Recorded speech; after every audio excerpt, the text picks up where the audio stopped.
there, and welcome to another episode of Arrowhead Junction, a City Skylines collaboration project between Fresh Popcorn and Flux Trends and myself, Streak Toaster. Like Flux mentioned in the previous episode on his channel, this is also my last episode. Technically the last episode where I'm going to be building things. However, there's still going to be at least 2 more videos of Arrowhead Junction on my channel. Next week, if we can get things in order with Flux, we are going to do another recap, like the final recap, where we usually take a look at everything that we built on the city and just sort of join on a Skype call and comment on everything that we've been working on lately. And on top of that, I think also Flux is going to do this. We're going to do a bit of a cinematic video where we show pretty much, you know, the entire city, almost like a virtual tour of the city. I think Flux is going to do one and I'm going to do one, so it's going to be on both channels, and you're actually going to be able to see, you know, the city from 2 very distinct angles. So details that you may have missed from, you know, watching these episodes, because we only have, you know, a certain amount of time to showcase some of the builds that we do, may have gone, you know, missing from videos, so we didn't really get them on camera. Hopefully with this tour we'll be able to showcase them a little bit better. And on top of that, we're probably going to be posting tons of screenshots of the various places. And the best way to go, you know, find those is probably following us on Twitter. My Twitter is twitter.com/StreakToaster. The links is in the description. And yeah, we still have a little bit of Arrowhead Junction to show you. However, this will be the last thing that we're going to be building. And in terms of the save aim will be indeed posted on the Steam Workshop. Not yet, because we're still like ironing out a few things, and we haven't really decided how we're gonna, you know, go about doing this.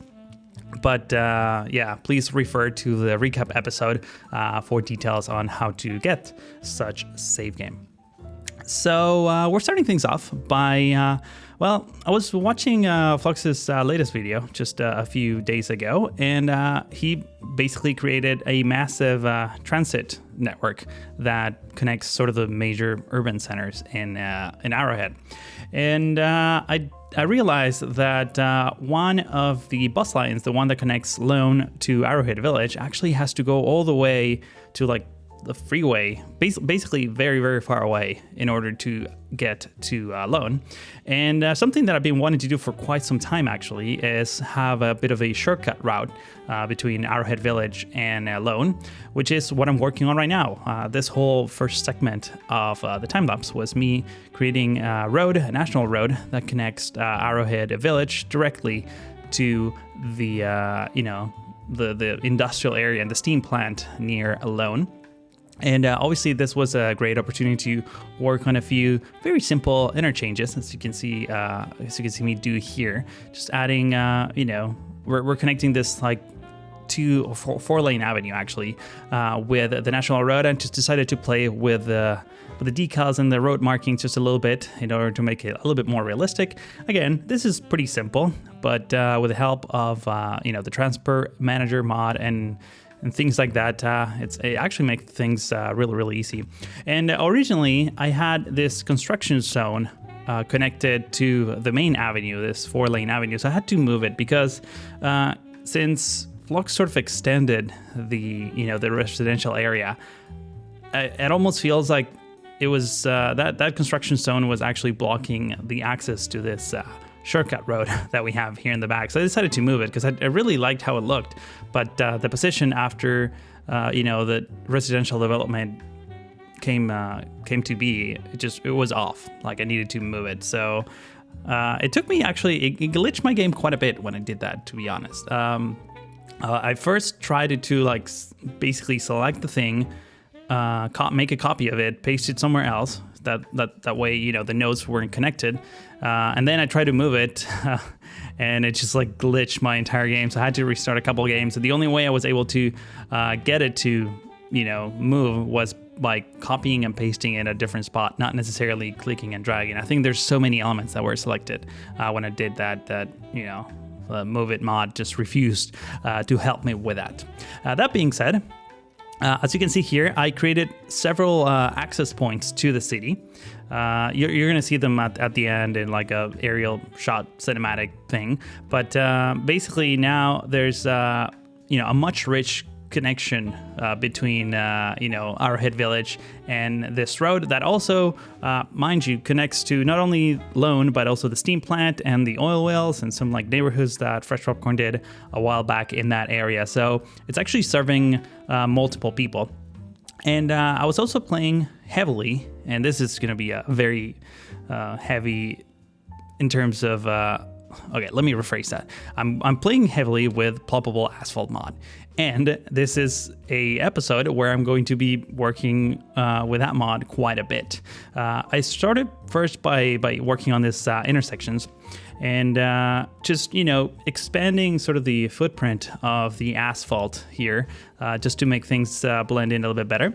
And then I decided to go full in and take advantage of this empty lot that Flux left here to put down a huge size Costco hypermarket, I guess, if that makes any sense. I'm actually basing this off one in real life, which is somewhere near South Bay in LA. You can look it up. Just search like Costco in South Bay in LA. It's probably the only one that you'll find.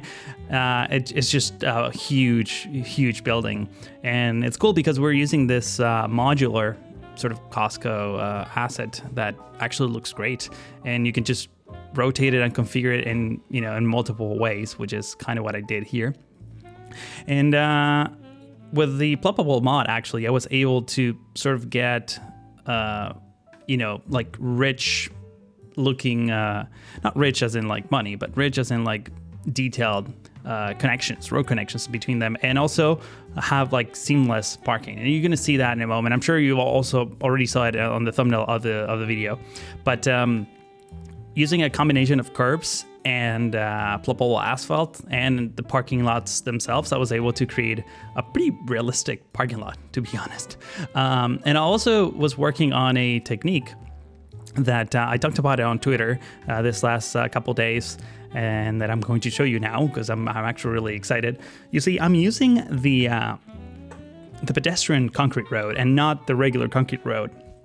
And the reason why that is because, well, the pedestrian concrete road doesn't have parking, doesn't have street parking, which is something that I was complaining a couple episodes ago when I was working on the apartment complexes.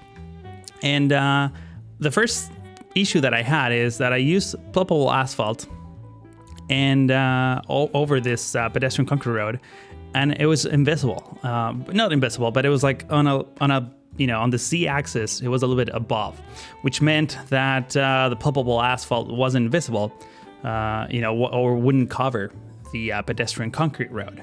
And then I realized that I can use Move It to raise it up.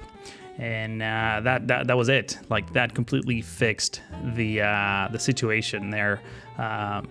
It made these concrete roads actually behave like the inner roads from a parking lot in a regular shopping mall. And over here, I was trying to see if there was a way of like changing the policy for no parking. I was still at this point haven't figured out how to actually do it. There is no such policy that prevents cars from parking on the side of the streets.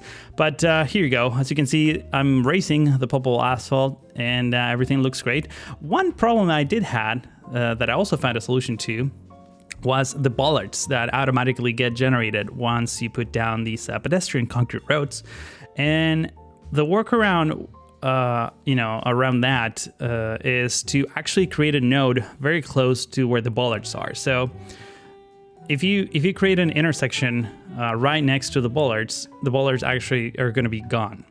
You still get a bit of a like a road marking line there, sort of indicating the pedestrian crossing. But at least you don't get the bollards, which were completely out of place in this design. So, yeah, this took a few tries to get it right, to like make sure that things were working. But once everything clicked into place, it was just perfect. And as you can see, cars are actually parking on the spots and not on the streets, which was, it was mind-blowing. So, and you're going to see me do this in just a couple of minutes. I actually end up fixing most of the parking lots around Arrowhead Village, from the Home Depot to the Walmart that Flux put together. So it was a really good solution, and I extended it to various places. And over here, by the way, I'm just messing around with these planters, these curve props, I guess they're called, by King Leno. They look amazing, and they're so flexible. You can do pretty much anything you want. And I wanted to keep things really, really simple, because there is some landscaping in, around Costco's in general. This is what I was saying before, by the way, just creating notes to get rid of the bollards. This is probably a better or more visual explanation of what I was trying to do. And as you can see, they just look fantastic. And this, automatically, as soon as you get rid of street parking, cars will like move immediately to the adjacent parking lots, which is fantastic.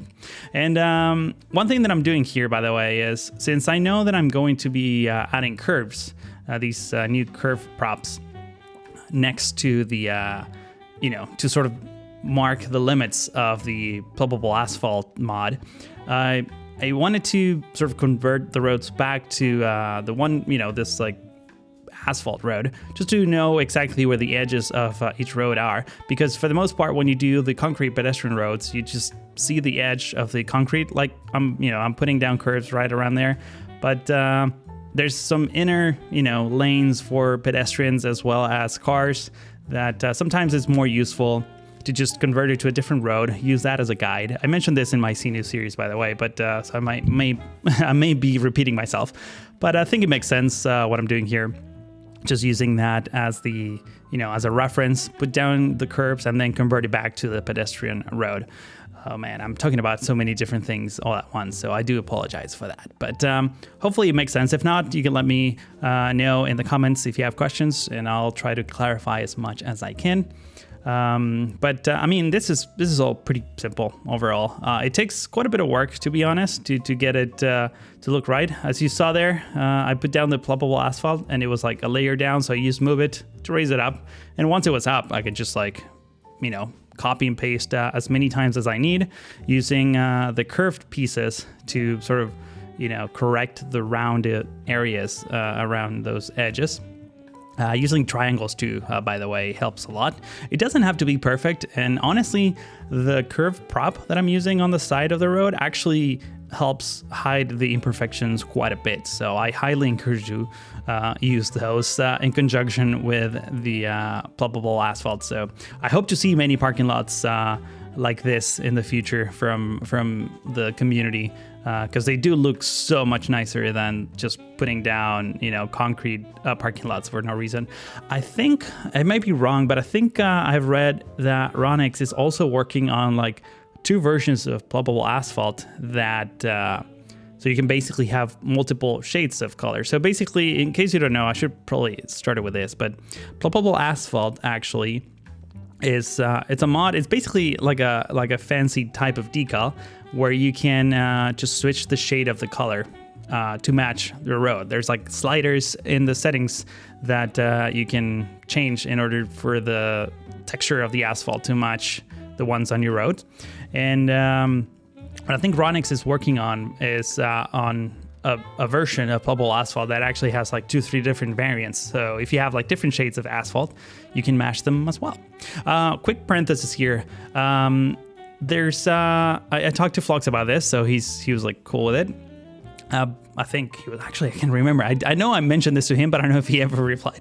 So I do apologize to Flux if he wasn't cool with this. But since he was having super long lines connecting, Lone and Zamora and all those towns, I decided to change some of the bus assets from the lines that he put down to Greyhound buses, which they look awesome, as you can see here. So we have the black buses driving around the loops in Lone.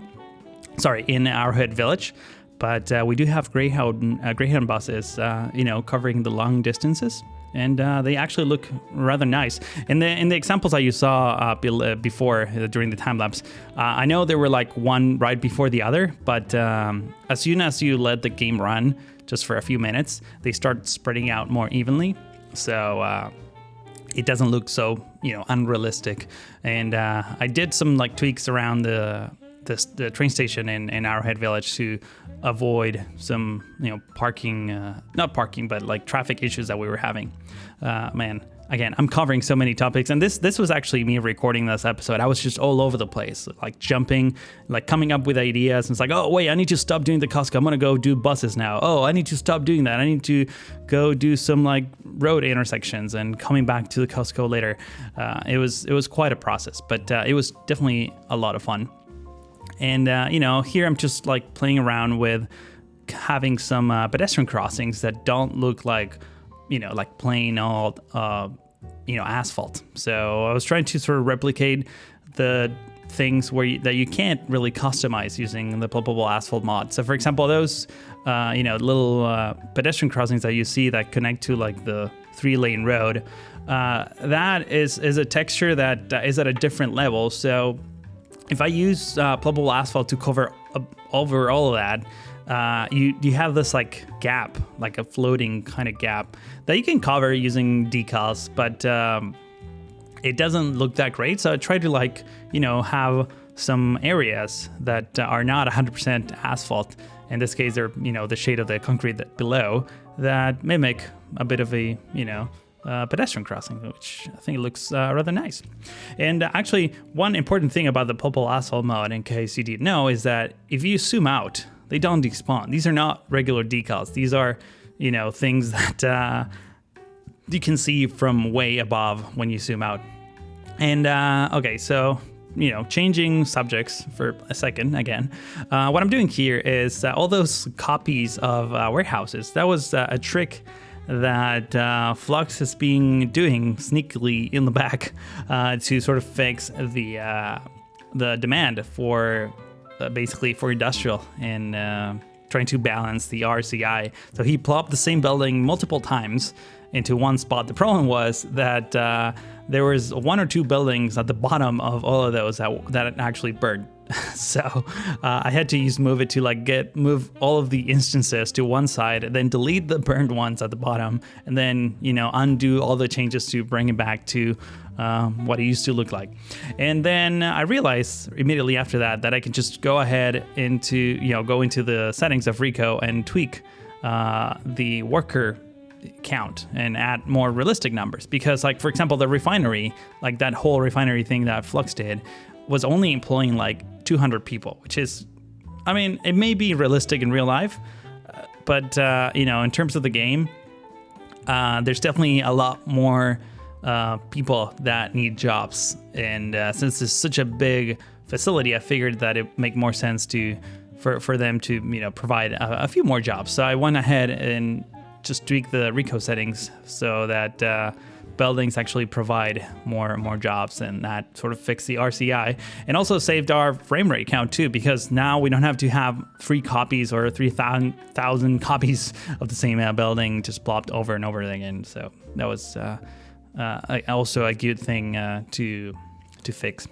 And man, I was just trying to come up with like all sorts of crazy things using these pulpable asphalt, as you saw just a second ago with those parking lots, custom parking lots in the back. I love that little, like almost like a bay that goes in that has like 3 or 4 spots with some parking trucks and regular cars from like the employees or something like that. I also went ahead and put down this like a shopping cart like rack here. I think Flux did this too, and the Walmart. I thought it was a cool idea, but I decided to take it up one step further and add that little roof on top of them that really made it look super nice. And finally, I'm just adding the final touches here to like the sort of the landscaping of this market, trying to create this cluster of flowers and trees and bushes, and basically cloning them every couple of meters or every couple of feet, I guess, depending on where you are, and then connecting them all with fences. So it's a pretty simple design when you think about it, but it looks looks okay. I'm actually pretty happy with how it came out, and it looks, for the most part, it looks very similar to real Costco's, at least around here in Southern California. So that was also a nice addition. I had to add a lot of cracks though to, and that's the thing with pluggable asphalt, by the way. You need to add a lot of decals to, to the texture itself, because it does look pretty repetitive. And actually, sorry, it doesn't look repetitive, but it does look a little bit plain if you just leave it like that. So adding cracks, just cracks, like very simple cracks, already makes it look a million times better. And I highly recommend you do that in your cities as well. And over here, by the way, I wanted to sort of extend our residential population a little bit and gain some ground in the middle of the desert. So I went ahead, first of all, clear all the trees from the roads themselves. And I started putting scattered houses pretty much throughout the areas, just to this is something that you actually see on the edges of cities in the desert. They kind of like fade out into the distance from like really dense settlements to lost houses in the middle of the desert. So obviously I had to put down a lot of power and water and services like that, and adding a few details here and there. Obviously I didn't detail them all that much. For the most part, I was just playing with the surface painter, just creating a few clusters of bushes here and there, and keeping things pretty simple overall. And in this case, adding in some mud decals as well. But as you can see, things starting to look up much nicer, I guess is what I'm trying to say. And it definitely adds, when you zoom out, and you're going to see this in the cinematics, it really adds like texture to an otherwise plain desert that, it has bushes and things like that, and it looks pretty realistic even with things not being completely filled with buildings, but it does make things look that much nicer. And this, by the way, what I'm about to do now is like probably one of my favorite parts of this episode. I did like a small little town with a gas station. It's I don't know if you remember, I think it was like on Flux's second episode. So that will be episode 4, I think. Episode 1, 2, 3. Yeah, I think it was episode 4. He did this like tiny town on the outskirts of Zamora that has like a DMV and a couple of like houses and things like that. I decided to create something similar like that, and in fact it may be even smaller than the one he did. So it has a couple of houses, a fire station, a police station, and a gas station. So many stations. Not a train station though. And I don't know, I just thought it was like super cute in the middle of the desert, right on the national road that connects the Arrowhead Village to Lone. And I think it came out great. You're going to see it in the cinematics, both in daytime and nighttime. That Red Rocket gas station, I think it's from a video game. If I'm not mistaken, it's from Fallout 4. I've never played that game, but I posted a screenshot of this on my Twitter account, and some people were commenting about it. So I'm guessing that's where it came from. It does. The reason why I picked it is because it looks like crazy, like vintagey, and like the type of gas station that you'll see in the middle of the desert like this, like 50s theme or something like that. I think it came out great. Keeping it simple here with the fire trucks, just putting one kind of coming out of the garage, and then just some decals marking things, for cars to not park there, and obviously completing everything with just some flowers and bushes and random clusters of vegetation that would add some detail to this whole area. Also, sprucing things up with decals, making that parking lot of the gas station to look like it actually, there's things going on there, like traffic coming in and out for the most part. But now we switch gears and we go back into Arrowhead Village, where we had this empty lot that is just sitting between the hotel that I built in the last episode and the neighborhood that Flux created in his previous episode. And originally I thought, I wanted to have some sort of commercial area here. In fact, I thought of building the Costco here, but obviously this spot is not even nearly as big as what we needed for the Costco. So an alternative was to actually build, a small commercial area using some of the Kileno assets. But I later realized that we've been doing a lot of commercial lately, especially me, and I decided to, change the theme a little bit and go for a cemetery. I know I was the one who built the one in Zamora, forever ago. And I don't know, I thought it was a nice addition to the city, given the fact that Arrowhead Village is significantly larger than Zamora. And, the size of this lot was probably big enough for this to actually work. So I just started putting down some of these pedestrian roads as well, the same ones I used inside of the Costco parking lot. However, here I'm using the different texture, the gravel texture version of such roads. I wanted to use pedestrian roads like the ones that are only for cars. However, these cemetery blocks do need road connections, which is very unfortunate, because there's the fact that these need actual road connections means that there's going to be all sorts of vehicles driving around this area, which, is not the best for a cemetery. Obviously, hearses are, makes sense, but oftentimes you're going to see police cars and the road maintenance crew and some random vehicles also driving around here, which is not the greatest. And also, one thing I did, by the way, is I started putting down the people park generators, which I haven't been using in a while. And I did spread them all over the city, by the way, especially the neighborhood that fluctuated. I didn't even get it on camera because I don't think it was, I used the invisible one, so there's really nothing to see there. But we're having some lowland valley issues. So I put down a few of those on most of the cul-de-sacs, and that actually helped quite a bit. So I was really happy with how that worked, and I decided to, add a few more to this cemetery. The church itself actually is a park. It behaves like a park. And then, the cemetery blocks actually behave like cemeteries. So it's you're going to see hearses coming in and out all the time. But I don't know. It's a really simple build, actually. I didn't even use decals for this. Just bushes, the inner road, some curves on the side of such roads. In fact, I thought I went, a little bit too much with the bushes, so I toned them down a little bit. But I'm pretty happy with how it came out, and it just fits perfectly into that spot. But man, now that the music is playing in the background, this is really happening. This is the end of Arrowhead Junction. We're going to be sharing our thoughts and review everything that we did, like I mentioned at the beginning of the episode, on a recap video that should be on my channel next week. And all that I want to say now is that I'm super happy with how this project came out. It was such an ambitious endeavor, and I can't believe we made it this far with this level of quality. So if you enjoyed this episode and the series, please go saturate the like button. That's very much appreciated. And if you're new to the channel, you might want to consider subscribing to see more of these crazy City Skylines projects as well. Yeah, that's all that I have to say for now. I want to thank you all for watching, and hope to see you in the next one.